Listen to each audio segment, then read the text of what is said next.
दृष्टि एकटक हो जाती है, सक्रियता बढ़ जाती है और जैसे जैसे वो डर खत्म होता है वैसे वैसे तुम सुप्त अवस्था में चले जाते हो। तुम सो जाते हो और तुम्हारी इंद्रिय फिर से आराम की स्थिति में चली जाती है। सन्यासी ने लकड़हारे से कहना जारी रखा कि परीक्षा से एक दिन पहले जो याद करने की तुम्हारी गति होती है वो साधारण याद करने की क्षमता से कहीं तेज होती है। सिर्फ एक बार याद किया हुआ तुम्हें परीक्षा के समय याद रह जाता है और तुम जानते हो कि ये सब परीक्षा के डर से ही होता है। इसीलिए डर को दूर करने की जगह इंसान को ये सोचना चाहिए कि वो अपने डर को ताकत कैसे बना सकता है। जिस प्रकार सुख और दुख, प्रकाश और अंधेरा एक ही सिक्के के दो पहलू होते हैं, उसी प्रकार डर और ताकत भी एक ही सिक्के के दो पहलू होते हैं। जिस प्रकार रोशनी के बिना अंधेरा पूर्ण नहीं होता, सुख के बिना दुख पूर्ण नहीं होता, उसी प्रकार डर के बिना ताकत का भी कोई महत्व नहीं है।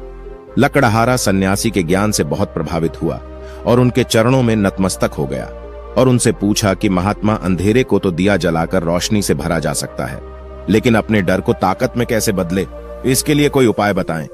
इस पर सन्यासी ने कहा कि डर दो प्रकार के होते हैं, सबसे पहला मानसिक डर और दूसरा शारीरिक डर।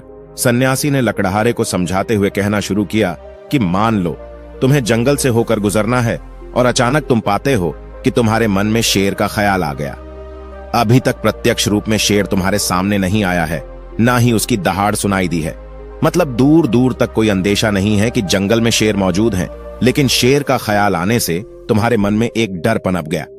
अब तुम्हारा उठने वाला एक एक कदम उसी डर से अभिभूत होगा। हर समय तुम्हारे मन में यही ख्याल चलेगा कि कहीं शेर ना जाए। ये शेर वर्तमान में तुम्हारे सामने नहीं है, यह तुम्हारी बहुविषयक की कल्पना है। इसी प्रकार जो मनुष्य अतीत और भविष्य की चिंताओं में डूबा रहता है वो मानसिक डर का शिकार होता चला जाता है। इसी विडंबना के कारण वो अपने जीवन में जितना भी निर्णय लेते हैं वो सारे मानसिक डर से ग्रसित होते हैं। इसीलिए ज्यादातर मनुष्य पूर्ण